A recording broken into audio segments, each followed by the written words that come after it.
ലോകം ശ്വാസമടക്കി പിടിച്ചു നിൽക്കുന്ന ഒരു മഹായുദ്ധത്തിന്റെ നിഴലിലാണ് പശ്ചിമേഷ്യ. ഇനി നയതന്ത്ര ചർച്ചകൾക്കില്ലെന്നും ഒരിഞ്ച് പോലും പിന്നോട്ടില്ലെന്നുമാണ് ഇരുപക്ഷത്തു നിന്നും ഉയരുന്ന മുന്നറിയിപ്പുകൾ. അമേരിക്കയും ഇറാനും തമ്മിലുള്ള ഈ പോരാട്ടം ഒത്തുതീർപ്പുകൾക്ക് അപ്പുറത്തേക്ക് വളർന്നു കഴിഞ്ഞു. തന്റെ പിതാവും ഇറാന്റെ മുൻ പരമോന്നത നേതാവുമായിരുന്ന ആയത്തുള്ള അലി ഖൊമൈനിയുടെ കൊലപാതകത്തിന് US-നോടും ഇസ്രയേലിനോടും കടുത്ത പ്രതികാരം ചെയ്യുമെന്ന് പുതിയ പരമോന്നത നേതാവ് മുസ്തഫ ഖൊമൈനി പരസ്യമായി പ്രഖ്യാപിച്ചിരിക്കുന്നു. പ്രതികാരം എന്നത് തങ്ങളുടെ രാജ്യത്തിന്റെ ആവശ്യമാണെന്നും ഈ യുദ്ധത്തിലെ എല്ലാ രക്തസാക്ഷികളുടെയും ചോരയ്ക്ക് കടുത്ത വില നൽകേണ്ടി വരുമെന്നും അദ്ദേഹം മുന്നറിയിപ്പ് നൽകി. എന്നാൽ ഈ ഭീഷണിക്ക് തൊട്ടു പിന്നാലെ അതിശക്തമായിട്ടുള്ള ഭാഷയിലാണ് US പ്രസിഡന്റ് ഡൊണാൾഡ് ട്രംപ് തിരിച്ചടിച്ചത്.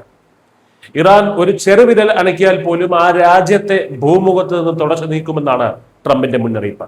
1000 മിസൈലുകൾ ഇപ്പോൾ ഇസ്ലാമിക് റിപ്പബ്ലിക് ഓഫ് ഇറാന് നേരെ ലക്ഷ്യം വെച്ചിട്ടുണ്ടെന്നും തൊട്ടു പിന്നാലെ ആയിരക്കണക്കിന് മിസൈലുകൾ പാഞ്ഞെത്തുമെന്നും ട്രംപ് വ്യക്തമാക്കി കഴിഞ്ഞു. ഈ വർഷം ഫെബ്രുവരി 28-ന് യുദ്ധത്തിന്റെ ആദ്യ ദിനത്തിൽ നടന്ന US-ഇസ്രയേൽ സംയുക്ത വ്യോമാക്രമണത്തിലാണ് ഇറാന്റെ പരമോന്നത നേതാവായിരുന്ന അലി ഖൊമൈനി കൊല്ലപ്പെടുന്നത്.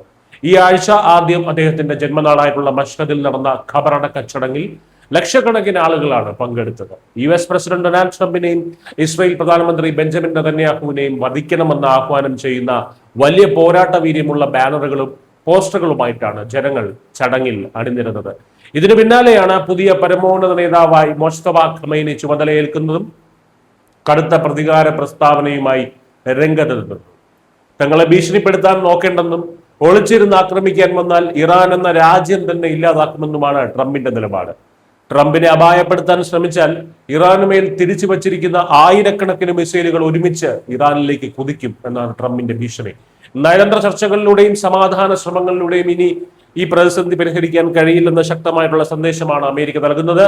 ശത്രുക്കളുടെ പേരുകൾ തങ്ങളുടെ പക്കൽ കൃത്യമായി കുറിക്കപ്പെട്ടിട്ടുണ്ടെന്നും വാർദ്ധക്യ സഹജമായിട്ടുള്ള സമാധാനപരമായിട്ടുള്ള മരണം അവർക്കുണ്ടാകില്ലെന്നും ഇറാൻ പ്രഖ്യാപിക്കുമ്പോൾ സൈനിക ശക്തിയുടെ പരമാവധി ഉപയോഗിച്ച് അതിനെ നേരിടാൻ തന്നെയാണ് അമേരിക്കയുടെ തീരുമാനം.